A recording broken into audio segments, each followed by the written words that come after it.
श्री स्वामी समर्थ। नमस्कार, मी शर्मिला। माझ्या यूट्यूब चॅनलमध्ये माझ्या सगळ्या गोड यूट्यूब फॅमिलीचं आणि स्वामी भक्तांचं अगदी मनापासून स्वागत करते। आजचा दिवस तुम्हाला सुखाचा, आनंदाचा आणि स्वामीमय जाओ। तुमच्या मनातील सगळ्या चांगल्या इच्छा पूर्ण हो, हीच महाराजांच्या चरणी प्रार्थना करते आणि आपल्या याच्या नवीन व्हिडिओला सुरुवात करते। उद्या 29 जुलै मंगळवार आहे आणि उद्या नागपंचमी आहे। तर नागपंचमीला आपल्याला एका वस्तूला स्पर्शसुद्धा करायचा नाही। त्या वस्तूचा जर आपण वापर केला ना तर आपल्या आयुष्यामध्ये दुःख, संकट येत असतात। आणि ती कोणती वस्तू आहे आणि का नाही तिचा वापर करायचा, त्याचं कारण काय आहे, सगळं मी तुम्हाला पुढे सांगते। दुसरी गोष्ट म्हणजे नागपंचमीला आपल्याला कोणत्या गोष्टी करायच्या आहेत, कोणते नियम पाळावे लागतात, कोणत्या चुका ज्या आहेत त्या टाळायच्या असतात, कोणती कामं आवर्जून करायची असतात। आणि भावासाठी सुद्धा नागपंचमीच्या दिवशी उपवास केला जातो आणि तो उपवास आपण महिलांनी का करायचा, ही सगळी माहिती मी तुम्हाला आजच्या या व्हिडिओमध्ये देणार आहे। तर बघा, नागपंचमीला खरंच खूप महत्त्व दिलं जातं। या दिवशी घरोघरी नागाची पूजा केली जाते। घरोघरी म्हणण्यापेक्षा नागाची तर कोणी पूजा करत नाही, पण नागाचं चित्र असेल किंवा प्रतिमा असेल किंवा मग रांगोळीने नाग काढून त्यांची पूजा केली जाते, त्यांना प्रसन्न केलं जातं। श्रावण शुद्ध पंचमीला कालिया नागाचं पराभव करून यमुना नदीच्या पात्रातून भगवान श्रीकृष्ण सुरक्षित बाहेर आले होते, म्हणून तो दिवस नागपंचमी म्हणून साजरा केला जातो। सापाला शेतकऱ्यांचा मित्र मानला जातो। नागपंचमीच्या दिवशी अनंत म्हणजेच शेष, वासुकेत, पद्मनाम, त्यानंतर तंबल, शंखपाल, धृतराष्ट्र, तक्षल आणि कालिया या 8 नागांची पूजा केली जाते। या 8 नागांचं एके ठिकाणी मंदिरसुद्धा आहे। तर नागपंचमीच्या दिवशी घरामध्ये शक्यतो भाकरी, चपाती केली जात नाही, म्हणजेच कढईमध्ये अन्न शिजवलं जात नाही किंवा मग गॅसवरती तवा, लोखंडी कढई वगैरे ठेवली जात नाही। कारण बघा, धार्मिक मान्यतेनुसार पोळी बनवण्यासाठी जो आपण लोखंडी तवा वापरतो तो सापाचा कणा मानला जातो आणि त्यामुळे सापांना कोणताही त्रास होऊ नये त्यासाठी तवा, सुई, चाकू यांसारख्या तीक्ष्ण वस्तूंना, धारदार वस्तूंचा वापर आपल्याला करायचा नाही। त्यांना स्पर्शसुद्धा करायचा नाही। आता बघा, हात लावला की त्याचा वापर केला जातो, म्हणून त्याचा वापर करणं खूप अशुभ मानलं जातं। कारण बघा, या वस्तूंचा वापर केल्यामुळे आपल्या आयुष्यामध्ये अडचणी, दुःख यायला लागतात आणि हे आपल्याला नको असतात। यामागचं कारणसुद्धा असं आहे की या दिवशी जमीन वगैरे खाणली तर बघा, या जमिनीमध्ये बरेचसे जीव राहत असतात, त्यांचा जीव जातो आणि त्यामुळेच सापाचं बीळ असेल तर ते चुकण्याचं शक्यता असतं, म्हणून या दिवशी अशा गोष्टी केल्या जात नाही। आता बघा, नागपंचमीच्या दिवशी कोणत्या गोष्टी केल्या पाहिजेत। आता बघा, नागपंचमीची पूजा कशी करायची याबद्दलचा संपूर्ण व्हिडिओ मी 2-3 दिवसापूर्वी तुमच्यासोबत शेअर केलेला आहे, तो नक्की बघा। अगदी सोपी पूजा मांडणी आहे। नागदेवतेची पूजा करताना आपल्याला काही नियमांचं पालन करायचं असतं, जसं की पूजा मांडणीचं व्हिडिओ तुम्ही बघा नक्की, म्हणजे तुम्हाला समजेल। या दिवशी आपण उपवास करतो।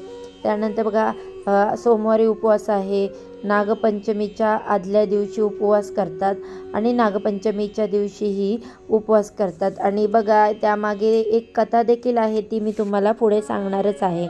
बघा, सोमवारचा उपवास आहे, मग तो कधी सोडायचा, तर बघा, माझ्या माहितीनुसार बघा, सोमवारी जो आपला आहे तो श्रावणी सोमवारचा उपवास असणार आहे। तर त्या दिवशी दिवसभर उपवास धरून दुसऱ्या दिवशी नागपंचमीचा पण दिवसभर उपवास धरून तो संध्याकाळी सोडला जाणार आहे। तर या प्रकारे हे 2 उपवास आपल्याला करायचे आहेत। त्यानंतर बघा, हे तुमच्याकडे जी काही पद्धत वेगळी असेल तर तुम्ही त्याप्रमाणे सुद्धा करू शकता। यानंतर बघा नागपंचमीच्या दिवशीसुद्धा महादेवांच्या मंदिरामध्ये जाऊन पूजा केली जाते। आणि बघा, कारण जिथे महादेवांचं मंदिर आहे तिथे नागदेवता असतात आणि आपण आपल्या देवाऱ्यामध्ये नाग कधीच पूजत नाही। आणि बघा, कुठल्या जर तुमच्या देवघरामध्ये भिंतींवर नाग वगैरे असेल तर ते चुकीचं आहे। तुम्ही कोणत्या गुरुजींना विचारता त्यांच्याकडे विचारून घ्या। देवघरामध्ये फक्त शिवलिंग पूजली जाते, नाग पूजले जात नाहीत। यानंतर बघा, दुसरी गोष्ट म्हणजे आपल्याला मनोभावे सोप्या पद्धतीने पूजा करायची आहे। नागदेवतांचं जे चित्र मिळतं म्हणजे ज्योतीचा कागद मिळतो तो आपल्याला पूजायचा आहे। नागपंचमीच्या दिवशी काही गोष्टी आपल्याला करणं टाळलं पाहिजे। तर सगळ्यात पहिली जी गोष्ट आहे ती म्हणजे तुमची झाडं, गार्डन वगैरे आहे तर तिथली झाडं तोडायची नाहीत। दुसरा, मांसाहार करायचा नाही। आणि बघा, असं तर श्रावणामध्ये मांसाहार केला जातच नाही, तरी पण मी सांगते शुद्ध शाकाहारी जे जेवण आहे ते आपल्याला घ्यायचं आहे। सोबत पोळी भाजी करणं या दिवशी वर्ज्य आहे। बऱ्याच ठिकाणी कानवले आणि खीर केली जाते किंवा मग ते अजून पुरण घालून याच्यामध्ये उकडले जातात कणकेमध्ये, त्याला आपण काय बोलतो, दिंडे असं बोलतो। तर आमच्याकडे याला दिंडे बोलतात। तुमच्या भागाला काय पद्धत आहे ते मला माहीत नाही। तर आपण ते पाण्याच्या वाफेवर शिजवायचं आहे। त्यानंतर बघा, गव्हाच्या पिठाचे कानावले शिजवले जातात। तर बघा, कानवले करा किंवा मग तुमच्या कुळाचारानुसार जे काही तुमच्याकडे करतात ते करा, पण तवा, धारदार वस्तू यांचा वापर नाही करायचा। आता आपण हे झालं, आपण काय करायचं काय नाही करायचं हे झालं बघून। आता बघा, ह्या दिवशी कोणाचा अपमान करू नका, खोटं बोलू नका, कोणाची फसवणूक करू नका, या गोष्टी टाळल्या पाहिजेत।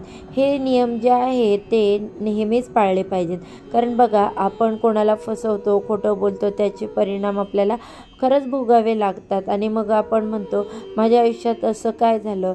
तर बघा, या चुका करताना आपण विचार करत नाही, समोरच्याशी आपण खोटं वागतो, त्याचा अपमान करतो, त्याला काहीतरी वाईट साईड बोलतो, त्यावेळी आपण विचार करत नाही। पण वाईट झाल्यावर आपल्याला वाटतं की बाबा मी सगळं चांगलं करते तरी माझ्याच बाबतीत असं वाईट का घडतं। तर शुभ दिवशी अशा चुका अजिबात करायच्या नाही, मोठ्यांचा अपमान करायचा नाही। बघा, नागपंचमीच्या दिवशी भावासाठी उपवास का करतात याची एक छोटीशी कथा आहे, मी ती तुम्हाला सांगते। सत्तेश्वरी देवीची कथा आहे ही। सत्तेश्वरी देवीला सत्तेश्वर नावाचा भाऊ होता आणि तर नागपंचमीच्या दिवशी आदल्या दिवशी सत्तेश्वराचं अकस्माती मृत्यू झाला। तर भावाच्या विरहामुळे सत्तेश्वरी अतिशय दुःखी होती। तिने अन्नत्याग केला होता। त्याचवेळी तिला सत्तेश्वर नागरूपामध्ये दिसला आणि त्यामुळेच तिने नागाला आपला भाऊ मानला। सत्तेश्वरीचे भावावरील प्रेम बघून नागदेवता प्रसन्न झाले आणि त्यांनी असं म्हटलं की जी स्त्री माझे भाऊ म्हणून पूजा करेल तिच्या भावाचं मी रक्षण करेन, असं नागदेवतांनी वचन दिलं। आणि तेव्हापासून या नागपंचमीला नागाचे पूजन करू लागले आणि उपवास पकडू लागले। ही यामागची कथा आहे।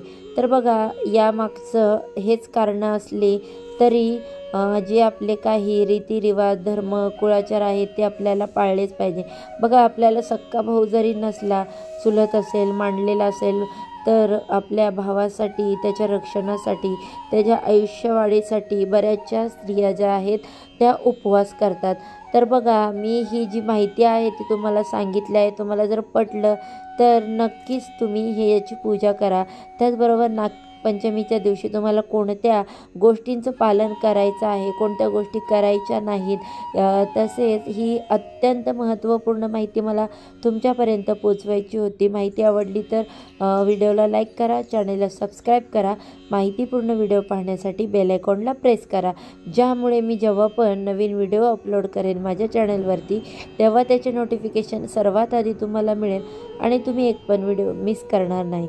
चला तर मग आजच्या व्हिडिओचा इथेच एंड करते। उद्या अशाच छानशा माहितीसोबत पुन्हा नव्याने भेटू। सर्वांना श्री स्वामी समर्थ।